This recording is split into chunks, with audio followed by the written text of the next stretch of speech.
And you just listen to a young girl who was saying that the Nigerian community here is totally very angry. It covers all the aspects and various techniques of our general. Was the Ijaw country of the Niger Delta of the Federal Republic of Nigeria. He went to several schools. His major academic genesis was at the government college, Ujeli. Go gather, destroy their food. With the waiting camp and that other camp, some more camp. You don't compensate everybody. In its key generation sometimes. Today our focus will be on the style of K.C. Clark, a poet and writer, and we shall also be very interested in his point Akmo dancer. Some lives are meaningful, some are empty. Lives that are meaningful, with too much meaning and riches to offer humankind. Long after some of these earthly adventures and no more, one can still find footprints of these great lives on the pavements of our contemporary life. Good evening, you're welcome to the program Green Planet.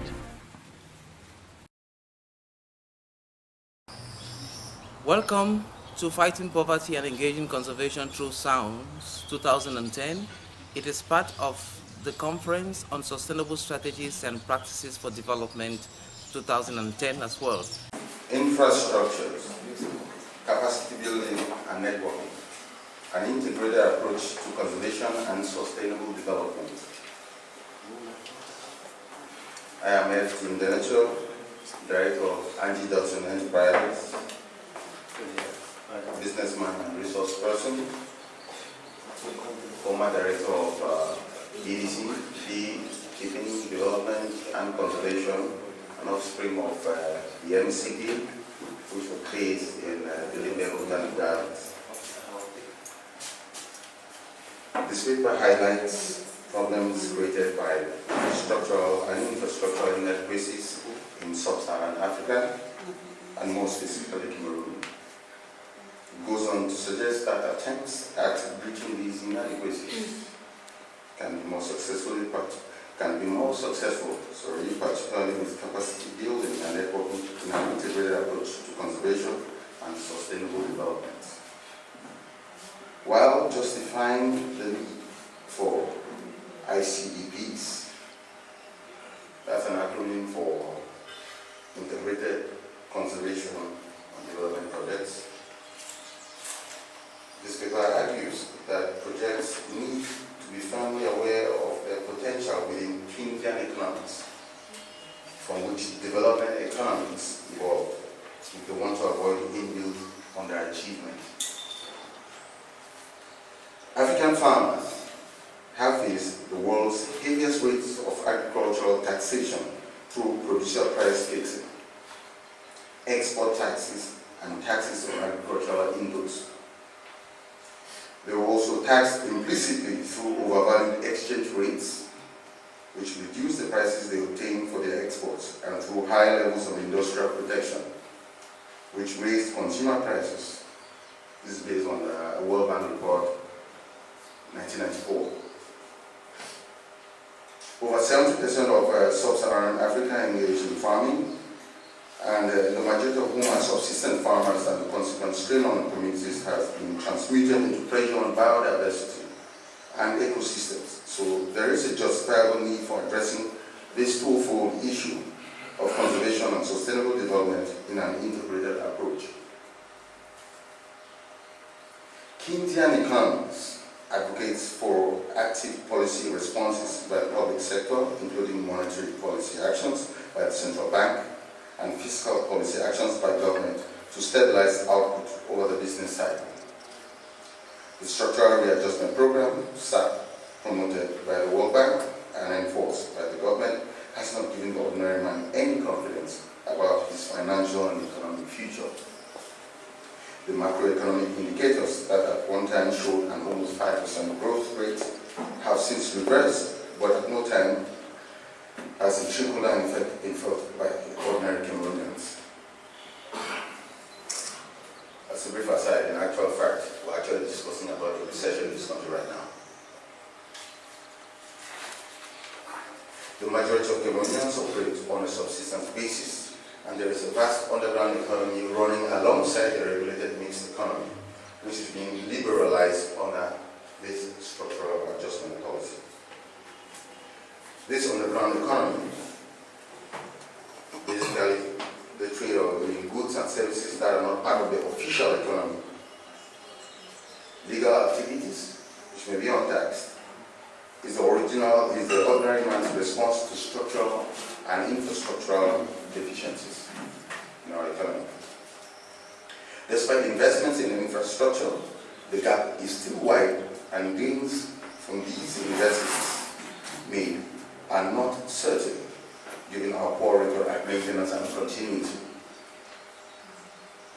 Again, on our briefer side, by the time you're building a road, by the time you're building a bridge, the potential investment, the investment will be made and potential returns will come in at the macroeconomic level in a matter of years, 5, 10 years, 20 years. So if you're failing to do infrastructural maintenance and investment in maintenance, it means the potential rewards from your investment may be very long coming or may fail to come totally.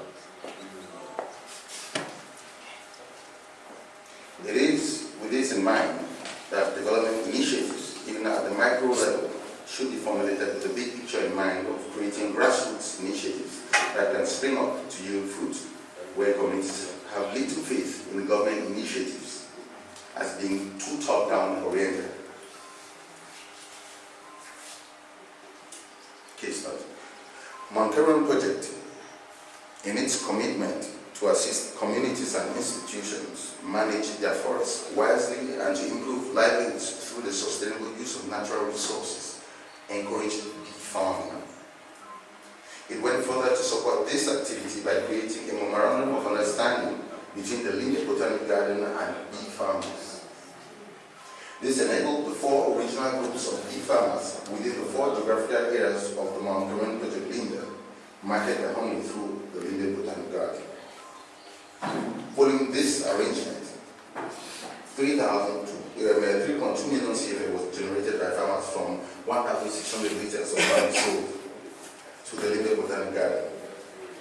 This is based on reports from the MCB on the Linde Botanic Garden in 1998. The project planners and executors found out the following. Farmers were motivated to invest their limited resources in beekeeping. Farmers also became more conscious of quality control. This was only one of several initiatives and activities carried out by the NCP during its lifespan. It had a lifespan averaging about 10 years. By the time the project winded up, it had set the stage for a number of development organizations such as CAMCOF, Apimondia, and BDC. BDC, Beekeeping, Development, and Conservation, began educating stakeholders on the importance of conservation and the use of NTFPs, that is non-timber forest products, specializing in apiculture. It trained beekeepers through workshops, seminars, and building, colonization, and maintenance of hives, as well as harvesting, and did a follow-up of community activities to ensure implementation went on successfully. The BDC also set up a production, market, and distribution operation with various communities that expanded well beyond the confines of the old MCP locations. In actual fact, as the Deputy Director of the BDC, my involvement with that institution came in specifically because of this project. Training was going on all over the southwest as well as the littoral, west and northwest, and Adamawa. The BDC then created a memorandum of understanding with this network of trained bee farmers under which they supplied their produce, which was then centrifuged for particles, blended, packaged, and marketed as BDC honey. The proceeds over operational costs, the proceeds after operation costs, going to the farmers. BDC experimented on various materials along with stakeholders to find out which was the most cost-effective for the locality. We're talking here about production of beehives by the farmers. In a study for the German project for the protection of forests around Acquire profile, beekeeping was used as an entry point to test the various IG options to improve livelihood in the Acquire communities and the maintenance of the biodiversity of the forest.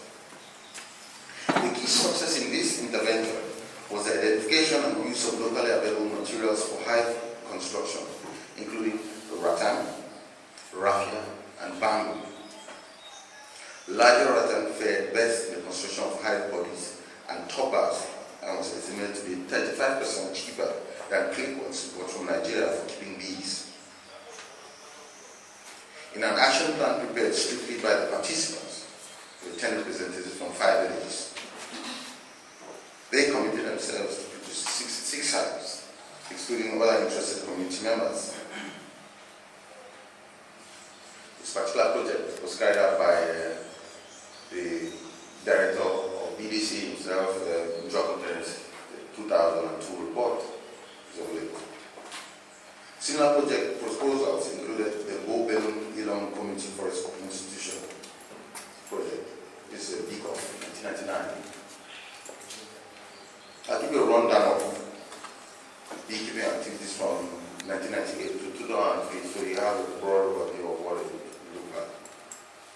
In 1998, the MCB conducts beekeeping needs assessment and spreads beekeeping initiatives over 4 geographical areas. These areas were Bibia Goni Tumbo, Mokoko,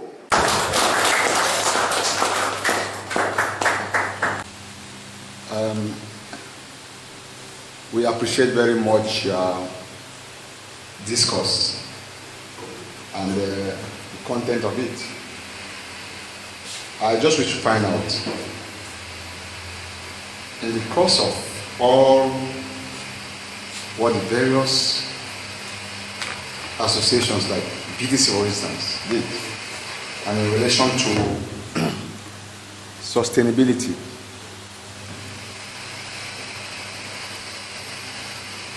was it meant to fight just for subsistence, or did you target the boundaries beyond?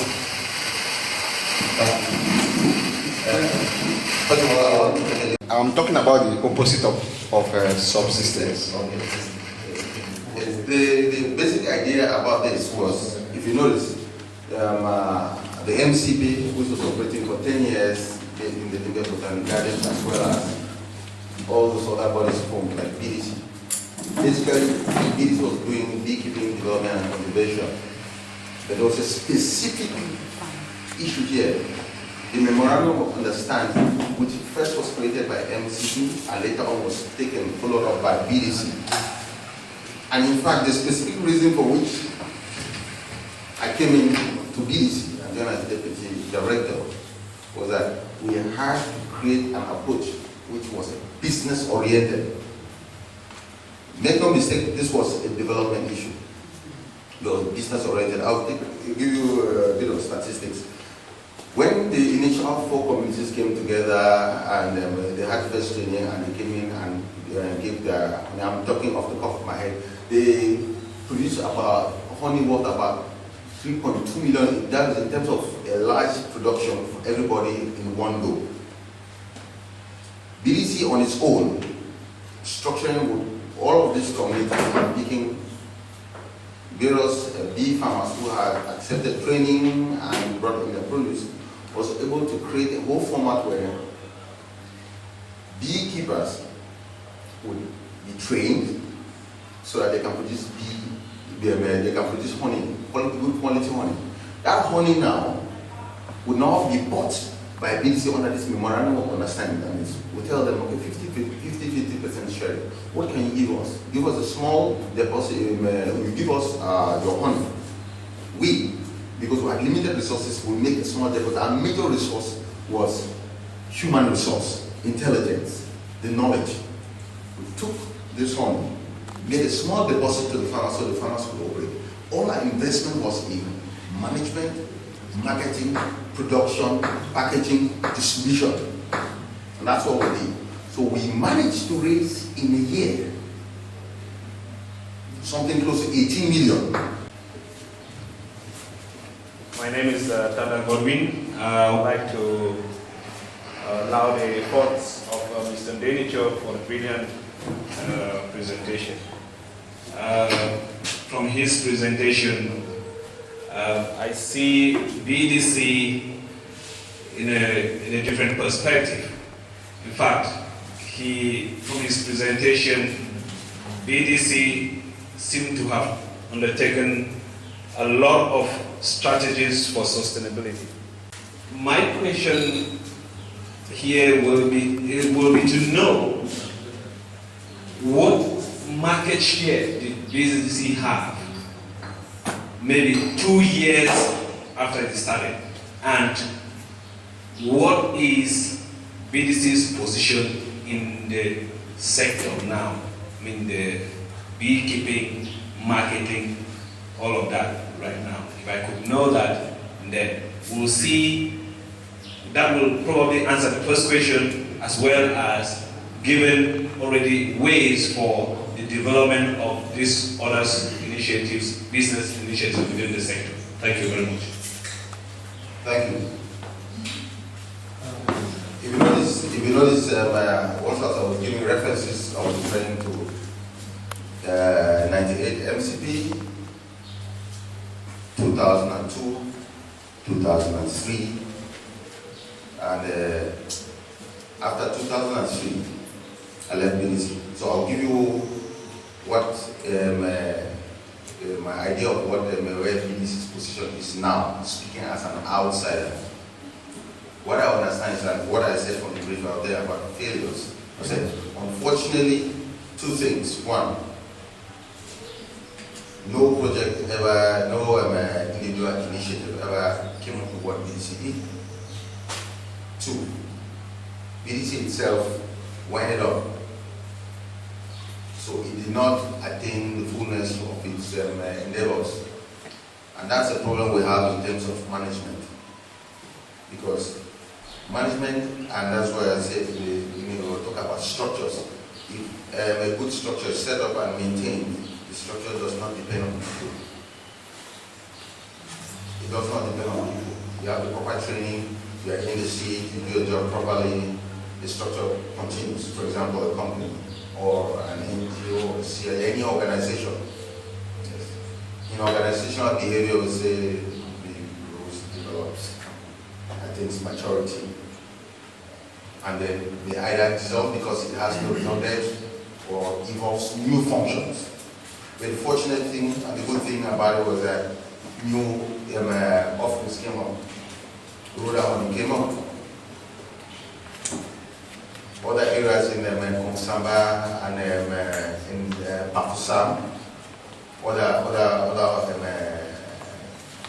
groups came up. And they proceeded and went ahead. So when one drops, others rise. And so in terms of the macro perspective, you will see that this may be a drop. In the micro perspective, it may be an issue. So I think that in that, and then if you're talking about market share, the question is that right now, there is no other company that there is no other organization really put conservation and honey, consumption of honey in homes on the market as BDC. Thank you. Thank you very much. So, yeah, it's like there's a question from I just want to make a contribution in relationship to quality control and quality assurance. That's experience has shown in all kinds of economies that the traditional quality control is generally expensive and could be very tricky and intricate in terms of realization. So many organizations who are looking at venturing in new markets put a lot of emphasis on quality assurance. Try to reduce the cost and complication of quality control. Just wanted to make that. I just want to make that contribution. They go together, but first we buttress quality assurance to make sure that in your manufacturing process, you try to avoid all the possible pitfalls and get into trouble. So that way you cut down on quality control. Thank you very much. After the Mount Cameroon project, beekeeping became vulgarized as a livelihood option, even though it was traditional to many communities in Fako, or in the Bakuri area, and in the northwest province of Cameroon. So we thought it necessary to revisit early attempts to vulgarize the practice and to make profitable earnings out of beekeeping as an investment. And we also were very happy to have done that because many of the institutions that participated were technically or indirectly an evolution from the MCP project. We have Sendeb and Forest House that also have aspects that are linked to beekeeping because they do market non-timber forest products as well. So this presentation was very relevant in understanding strategies that were engaged earlier, and also to understand how the present disposition gives place or doesn't give place to beekeeping as a whole. And we think that it's relevant because it is an area that has not been very exploited, especially as most of the bee farmers still depend on traditional methods and still look at beekeeping as something that must be done away from city centers. And we thought it was very necessary to understand this from where we were organizing the conference, as we are in natural frontiers with the Mount Cameroon area, and are also not very far from big enclaves, forest enclaves like the Manu area and the Kupem Wanengoba area as well. Thank you very much, and I hope you did enjoy this presentation. Thank you. That's Arrey Ivo for the African Center for Community and Development. That other captain, don't go captain. You compensate everybody. In its key generation sometimes. Today our focus will be in the style of T.C. Clark, a poet and writer, and we shall also be very interested in his point Akmo dancer. It's something that needs to be exploited. Some lives are meaningful. Some are empty. There are lives that are meaningful, with too much meaning and riches to offer humankind. After some of these earthly adventures and more, one can still find footprints of these great lives on the pavements of our contemporary lives. Good evening, you're welcome to the program Green Planet.